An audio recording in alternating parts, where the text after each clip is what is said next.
Hey guys, what's up and welcome to the Shiny Record channel. Now we're going to go through my Odd Eyes deck, but before that the ban list just dropped recently and Electromite went to 1. Now most persons are jumping from Pendulum Magicians looking where to go. This is the deck for you. It's a Pendulum deck. You already have 70% of the deck because you played Pendulum Magician. The deck is extremely affordable, extremely cheap. The deck OTKs like crazy. It builds boards, break boards, can do both at the same time, and there's a lot of ways to do burn damage, which is intricate to the game of Yu-Gi-Oh currently, because burn damage in game 3, OP.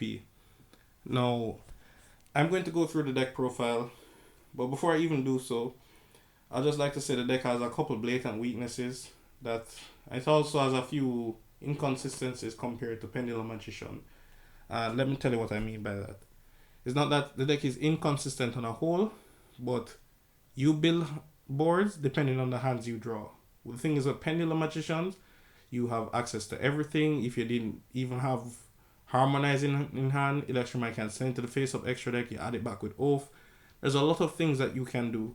And like with Pendulum Magicians, I know for guaranteed I can put a Dwell on the field because all my monsters are level 4s. Most of them really. With this deck, it comes down to what you draw. And there will not be a lot of level 4s. Their monsters levels are at different ranges, and the deck is high leveled.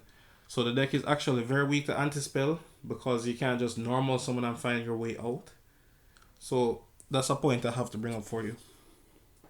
Now for the deck profile, I assume everyone knows what everything does at this point. So I'm just going to bring up the key points. So triple Arc Pendulum Dragon has to be in scale at all times. 1 Odd Eyes. If you play 2, that's fine. 3, just click X, close the video. No point in time should someone be playing 3. You don't even want to draw your opening hand and see the card. Why the hell would you want to play 3? If anything, you should be playing 3 of this. It's a really good card, and I know a lot of you might not be familiar with it. When it was Pendulum Summon, if it attacks and does damage, you do 1200 per scale, so you can do 2400 just by doing damage. Then on top of all that, if it's in the scale and you have a next Odd Eyes in scale, any monster you control that gets attacked or attacks can gain 1200. Boom. Ridiculous. 2 persona, free negate, once per turn. It's not a hard once per turn either. Okay, you can have a multiple negating, and it only affects extra deck monsters, but to negate something like an Assault is guaranteed. And your opponent cannot chain block it because it doesn't have a chain directly to the card, and it also works like effect veiler, so it stuns them for the whole turn. Then Dissolver and Minotaurus. Minotaurus is super good, and I know a lot of you told me to play the Odd Eyes Synchron, but I just can't. I've owned the card for over a year. I've owned the card since it's been released. I've never once used the effect. I cannot play it. While this, on the other hand, it doesn't have an activatable effect that you're actually going to use. But however, it's still good. What it does for you, because it's a level 4 and dark, you can go into your Electromite or you can go into Wii Apprentice Witch. And when you Pendulum summon it back, because you're most likely going to link summon it with Darkworm, you can go into a rank 4 after. So it works out really good. It's synergy with the deck. Then from there, that's everything for the Odd Eyes. So what we're going to go through now is the Darkworm. Triple Darkworm. Absolute must play. Have to play 3 in the deck. It's so important for the consistency of the deck. Then 2 Gate 0. At the end of the video, I'm going to show you some real cool stuff that you can do with the cards, but they're extremely important. And Gate 0, you all know that it's monster effect to pop a card in the Pendulum zone or on the field and himself, special something from your extra deck. It comes up a lot. So I'm just going to put a reminder there. I didn't actually plan to do that, but I'm going to do it for you guys. Now, for the next thing, we have the turbo aspect of the deck. Triple Chrono, 1 Time Gazer. I know some of you guys don't play the Time Gazer, but it comes up a lot where you need it to be summoned. Then Triple Master Cerberus, 2 Jackal King. Just a beast cards for the deck. From there we have 2 Abductor, okay? And then for the last monster, Destrudo. Just supplying there as the only tuner in the deck, and because you play with a lot of ways to send dragons to the grave. You don't want to just send Dark Worm only. So the Struder is there just to help you with that aspect of the deck.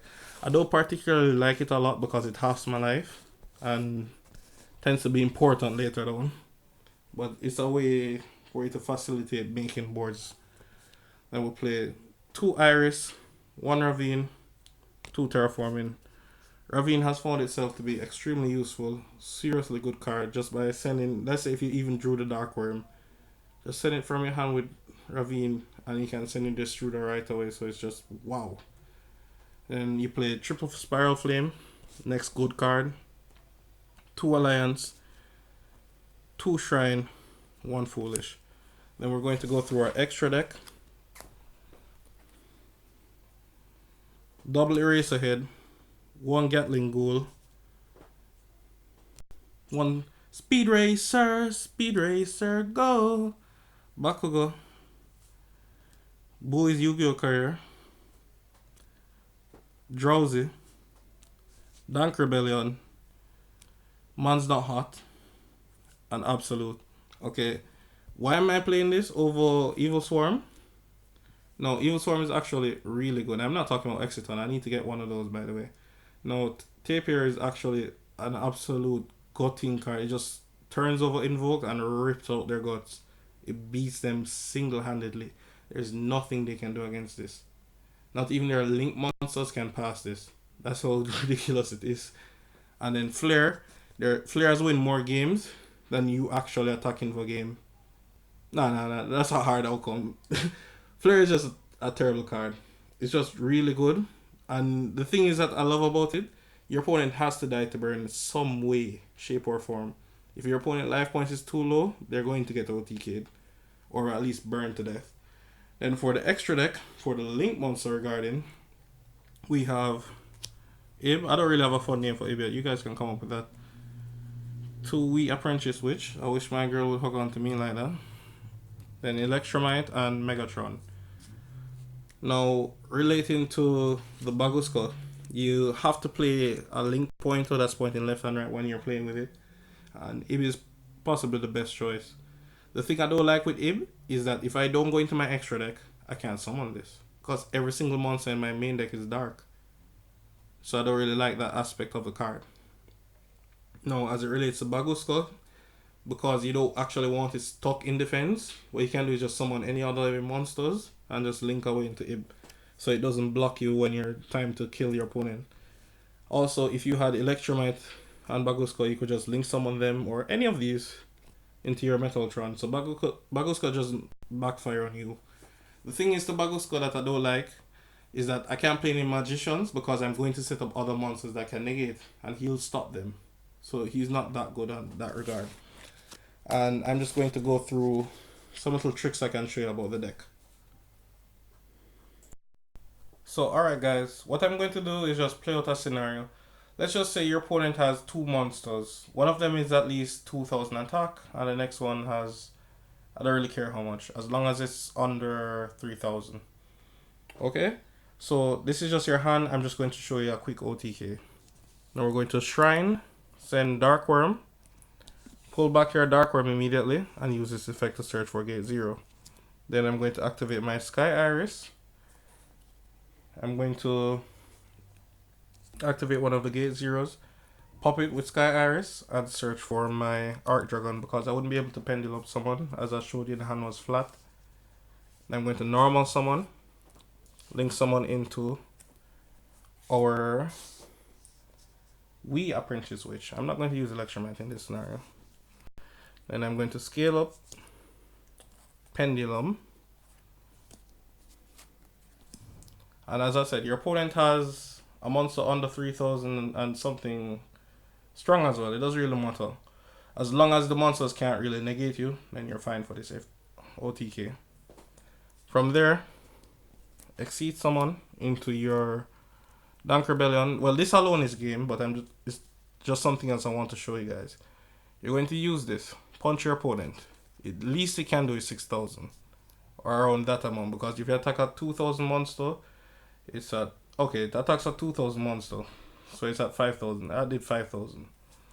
You attack another monster, it does 1200 for its own effect. Let's say this didn't attack. The neat trick I'm going to show you right here is that this effect that most people forget about. This card can actually use its effect, put itself back in the extra deck for later use, and special up to 2 Supreme Gate or Dark Worm.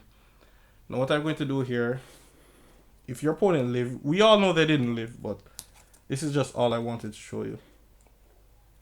You can leave out Flare. It's almost a guaranteed OTK 100% of the time. People don't even see it coming. Okay? That's all I wanted to show you guys. So thanks for watching. What you can do is check out some of my combo videos. They only used 1 Electromite anyways, so it didn't change anything. So thanks for watching. Rate, comment, subscribe, and I'm out. Have a great day. Peace.